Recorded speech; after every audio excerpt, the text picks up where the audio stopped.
Primeiro exemplo, eu vou considerar a transformação do R2 em R, que ela faz o quê? Ela pega o xy e leva no x mais y. Então a soma, né, das coordenadas.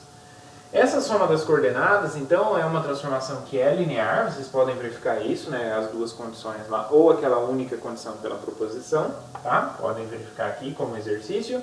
E encontrar, então, vamos lá, vamos encontrar a imagem e o núcleo.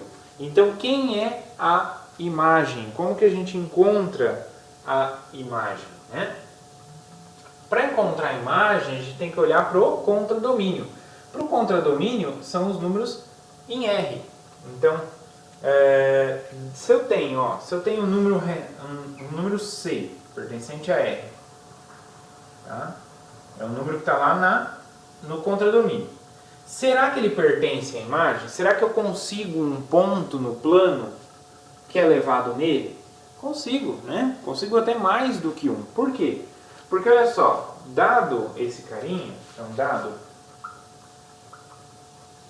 dado um elemento C nos reais, o que acontece? Existe o ponto C0, tal que, o que acontece se eu aplicar a transformação T nesse ponto? C0, ela leva na soma das coordenadas, não é? C mais 0, que é C. Então, olha só. Então, existe. Então, para todo ponto real, tem um ponto lá que é mandado nele. Por exemplo, eu quero testar para menos 2. Será que existe um ponto que é mandado no menos 2? Tem. É o próprio menos 2, 0. Esse menos 2, 0, se eu aplico a transformação T, o que ela faz? Ela soma as coordenadas. Então, vai ficar menos 2 mais 0, que é menos 2. Eu quero saber se o π está na imagem. Tá. Por quê? Porque eu tenho o ponto π 0, que quando eu aplico a transformação, ela vai fazer π mais 0, vai dar π. Então, ele está na imagem. Então, são todo o contradomínio. Então, nesse caso, a lanterna ilumina toda a parede. Tá certo? Então, aqui, a imagem da minha transformação T é todo mundo. Tá? Então, é dessa forma que a gente busca, né? A gente pergunta, né? Será que existe algum ponto lá no contradomínio que não foi iluminado? Né? Existe algum ponto lá no contradomínio que não recebeu a imagem de ninguém? Tá? Então, é assim que a gente tem que verificar. Por exemplo, se eu tivesse aqui, sei lá, x ao quadrado mais y ao quadrado. Aí, então, não poderia dar negativo, porque x quadrado é positivo, y quadrado é positivo. Então, qualquer número negativo não ia estar na imagem. Certo?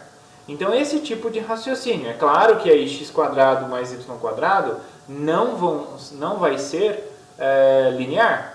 Tá certo? Aí falha na linearidade. Mas a imagem a gente pode pensar para qualquer função. Tá? Então, só para o modo de a gente pensar. Então, aqui é toda a reta. Beleza? Muito bem. E agora o núcleo. Como que a gente pode pensar no núcleo? Para pensar no núcleo, eu tenho uma equação, que é exatamente essa. Eu quero encontrar os vetores U de tal forma que T de U é 0. Aqui o U vai ser o meu XY. Então eu quero encontrar, para encontrar o núcleo, eu quero encontrar os XY de tal forma que T de XY é 0. Mas quem é T de XY? É exatamente x mais y. Então vai ser o conjunto dos pontos onde x mais y é 0. Aí aqui eu posso isolar, né? Então isso aqui vai ficar y igual a menos x. Então o conjunto dos pontos da forma, então aqui implica que o núcleo da minha transformação T é o conjunto dos pontos da forma x e no lugar do y, menos x, pertencente ao R2 com x real. Certo? Então eles têm que ter essa cara, x menos x. Então é a diagonal do plano. Né? Então se eu desenhar aqui no plano, vou desenhar aqui pequenininho aqui, só para vocês terem uma ideia.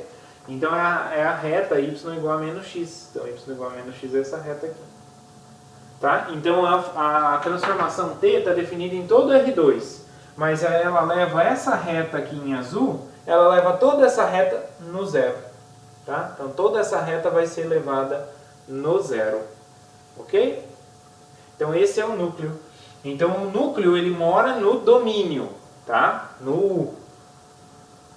e a imagem mora no contradomínio, no V.